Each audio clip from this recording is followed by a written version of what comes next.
engkau alami, tak melebihi kekuatan.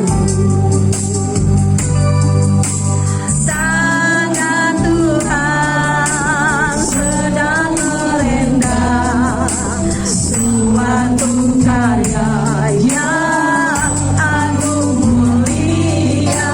Saatnya kan tiba nanti, kau lihat pelangi kasih-Nya.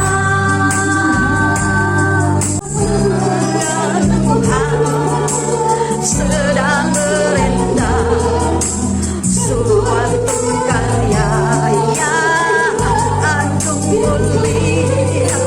Saatnya kan tiba nanti, kau lihat pelangi kasih-Nya. Tangan Tuhan sedang merendah suatu karya yang agung mulia. Saatnya kan tiba nanti, kau lihat pelangi kasih-Nya. Sembah dalam nama anak-Mu Tuhan kami Yesus Kristus. Saat pagi menjelang siang hari ini Tuhan, kami telah memuji, menyembah, memuliakan, mengagungkan nama-Mu. Tiba saatnya Tuhan kami mendengarkan sabda firman. Berbicaralah bagi kami semua jemaat-Mu yang ada di tempat ini, sehingga firman-Mu yang disampaikan oleh hamba-Mu bisa menjadi suluh, menjadi pelita bagi setiap langkah kami. Sehingga ketika kami menghadapi hari-hari yang jahat ini, kami yakin dan percaya, kami kuat, kami bisa, dan kami sanggup bersama-sama dengan Engkau. Terima kasih Tuhan Yesus, kami siap mendengarkan firman-Mu di dalam nama Tuhan kami Yesus Kristus. Haleluya, amin. Bapak Ibu terkasih dalam Tuhan, ini adalah suasana Natal. Dari tadi saya melihat pohon Natal indah sekali. Suasananya juga. Natal itu sebenarnya bukan hanya diadakan satu kali setahun.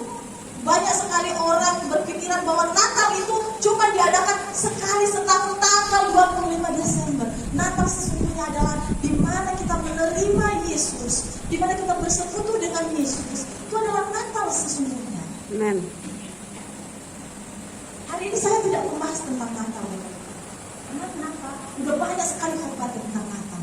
Kita buka YouTube, Natal. Hari ini saya berbicara tentang kedatangan Yesus dan kesudahan dunia. Saya tidak muluk-muluk untuk berbicara, dan saya juga bukan menakut-nakutin, tetapi ini adalah firman Tuhan. Hari ini saya berkhotbah tentang kedatangan Yesus dan kesudahan dunia. Kita akan buka Alkitab kita dalam Matius 24 ayatnya yang ke-3 sampai 8. Saya akan baca dalam nama Tuhan Yesus. Permulaan penderitaan. Judul perikopnya adalah permulaan penderitaan. Ketika Yesus duduk di atas Bukit Zaitun, datanglah murid-muridnya kepadanya untuk bercakap-cakap sendirian dengan dia. Kata mereka, "Katakanlah kepada kami, bila manakah itu akan terjadi, dan apakah tanda kedatangan-Mu dan tanda kesudahan dunia?" Jawab Yesus kepada mereka, "Waspadalah supaya jangan ada orang yang menyesatkan kamu. Sebab banyak orang akan datang dengan memakai namaku dan berkata, 'Akulah Mesias,' dan mereka akan menyesatkan banyak orang. Kamu akan mendengar deru perang atau kabar-kabar tentang perang." Bapak Ibu terkasih dalam Tuhan, banyak sekali hal-hal yang memang menakutkan. Di sini dikatakan, ini adalah khotbah Yesus sendiri ya Bapak Ibu. Ini khotbah Yesus sendiri ketika dia sedang bersama dengan murid-muridnya. Pertanyaan murid-muridnya memang kelihatan baik, bagus. Tetapi Tuhan bilang, apa yang kamu lakukan, waspadalah. Karena kenapa? Kedatanganku yang kedua kali itu adalah hanya Yesus sendiri, hanya Allah sendiri yang tahu. evangelis, penginjil selalu mengatakan tanggal sekian, hari sekian Yesus akan datang. Hati-hati. Di sini dikatakan bahwa penyesat akan datang. Memang suasana saat ini perang di mana-mana, di Suriah terjadi perang. Saat ini lagi heboh sekali peperangan. Lalu kita bersyukur kita berada di zona nyaman. Kita berada di zona nyaman, tetapi masih juga ada yang bisa menerobos masuk dengan berbagai organisasi dan dengan berbagai forum-forum yang mengatasnamakan agama. Jangan sampai tertukar. Bapak Ibu yang terkasih dalam Tuhan, walaupun saat ini kita berada di zona nyaman, kita berada di negara yang nyaman, aman, tentram, damai kelihatannya, tetapi waspadalah kata firman Tuhan. Di sini dikatakan waspadalah supaya jangan ada orang yang menyesatkan kamu. Ayat yang kelima, sebab banyak orang akan datang dengan memakai namaku dan berkata, akulah Mesias, dan mereka akan menyesatkan banyak orang. Ayat yang keenam, kamu akan mendengar deru-perang. Deru-perang ini bukan hanya sekali, dua kali, 1-2 tahun kita dengar. Sudah berkali-kali ada perang di mana-mana. Apa yang harus kita lakukan sebagai jemaat Tuhan, apa yang kita lakukan sebagai orang yang percaya kepada Yesus, kita hanya disarankan untuk berjaga-jagalah. Apa yang kita harus waspadai dengan kedatangan Tuhan Yesus dan kesudahan dunia? Hal pertama yang harus kita waspadai di zaman ini adalah waspada terhadap penyesat. Waspada terhadap Mesias palsu. Yang kedua yang harus kita waspadai adalah kita belajar banyak dari kejadian peperangan.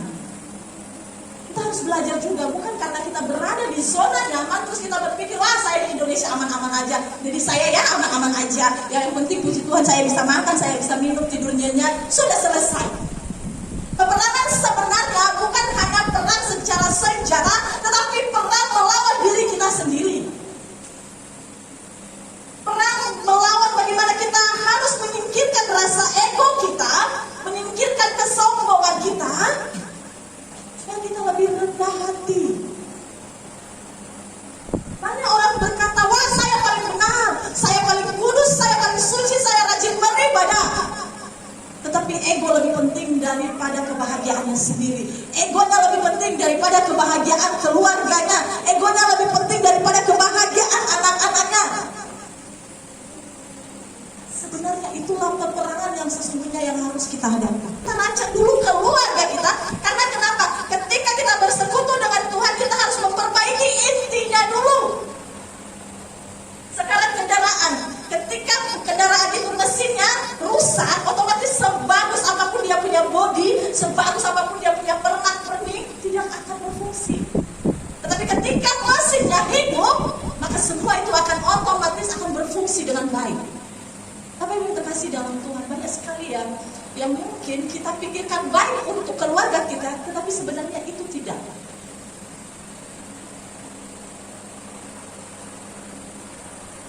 Kita berpikir rasio kita itu harus jalan. Kita punya mindset pikiran itu harus jalan. Kita jangan menutup diri untuk lingkungan kita, untuk setiap apapun masukan kepada kita.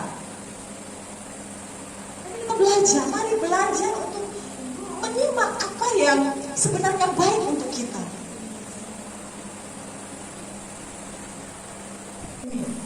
Banyak juga orang punya kekurangan, waduh ketika dia langsung sembunyi-sembunyi, dia menyudutkan diri. Kita sama-sama ciptaan Tuhan. Bapak Gembala pernah khotbahin katanya begini, kita itu istimewa.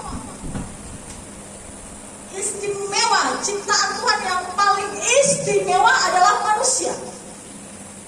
Untuk itu hiduplah dengan baik.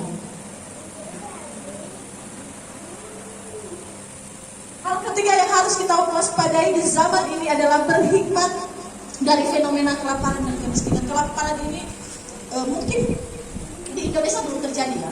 Ada terjadi tetapi di pelosok-pelosok. Kelaparan itu terjadi, makanan sekecil apapun kita bisa hargai. Ya, makanan sekecil kalau perlu, ini Tuhan kata, di firman Tuhan katakan remah-remahnya pun bisa kita jilat. Itulah kelaparan yang sesungguhnya. Dan itu sangat, kalau mengingatnya, saya bahagia. Karena kenapa saya bisa melewati semua itu? Saya tidak mengatakan, wah saya kecewa karena saya enggak. Tetapi saya berkata, saya bahagia bisa melewati. Apa yang terkasih dalam Tuhan? Kelaparan juga bisa kita lihat ketika kita mendengarkan firman Tuhan. Itu kelaparan tadi secara jasmani. Sekarang kita kelaparan secara rohani. Apa itu kelaparan secara rohani? Pernah nggak merasakan kelaparan secara rohani? Juga. Pernah saya pernah merasakan. Kelaparan secara rohani adalah di mana kita lapar akan firman Tuhan. Kita pengen mendengarkan firman Tuhan. Kita pengen datang ke gereja terus. Kita pengen bersekutu dengan Tuhan dimanapun kita berada. Itulah kelaparan rohani. Bapak Ibu yang terkasih dalam Tuhan, banyak orang ketika dibilang libur gereja, wah bahagia dia. Hore libur gereja. Hore libur gereja. Saya kadang-kadang bingung ya, kok ada orang begitu? Tetapi ketika ibadah ada juga orang, wah ibadah, wah puji Tuhan kita bisa ibadah. Tetapi dia datang ke ibadah, beribadah sebenarnya tujuannya apa? Pulang-pulang ditanya, tadi firman Tuhan apa? Ya udah firman Tuhan, Tuhan Yesus baik. Bapak Ibu yang terkasih dalam Tuhan, semua itu kita harus berhikmat kata Tuhan. Kenapa? Apalagi suasana saat ini. Ini adalah suasana pandemi yang berkepanjangan ini memang benar-benar ya luar biasa. Menyiksa bukan hanya menyiksa orang-orang susah, orang-orang punya pun tersiksa. Akan wabah penyakit akan berdatangan. Dan bagaimana sikap kita? Kita harus berhikmat kata firman Tuhan.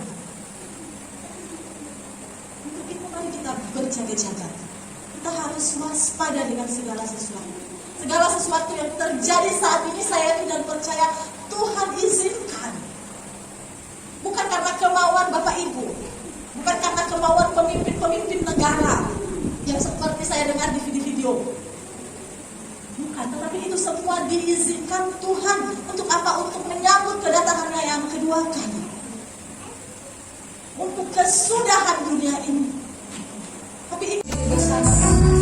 Ketika kita menyanyikan pujian ini, jangan hanya kita nyanyikan saja dengan gampang, tetapi kita mari kita ambil hikmat setiap kata-katanya. Sehingga pujian ini bisa membantu kita. Kita nyanyikan pujian ini dengan sungguh-sungguh. Haleluya Yesus.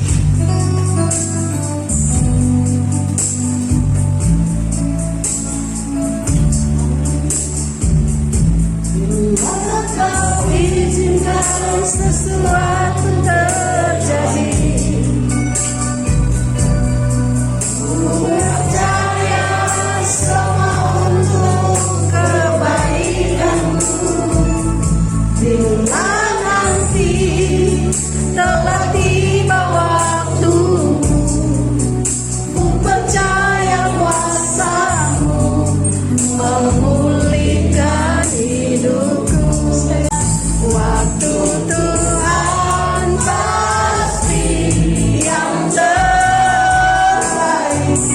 Walau keadaan tak mudah dimengerti, lewati cobaan, ku tetap percaya waktu Tuhan pasti yang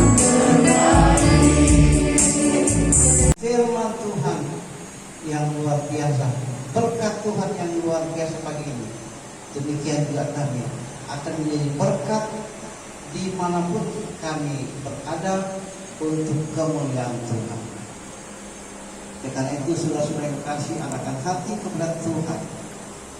Pulanglah dan terimalah berkat Tuhan, kasih karunia Allah, pertolongan yang sempurna dari Bapa Pencipta langit bumi dan segala isinya, yaitu Tuhan Yesus Kristus Tuhan dan Juru Selamat dunia.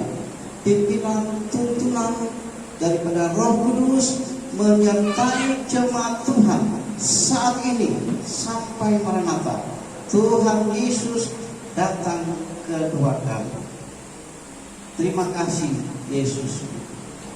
Terima kasih Yesusku, terima kasih Yesusku, puji syukur hanya bagi Tuhanku. Terima kasih Yesusku, terima kasih Yesusku. Puji syukur hanya bagi Tuhanku. Sudilah kita bersatu.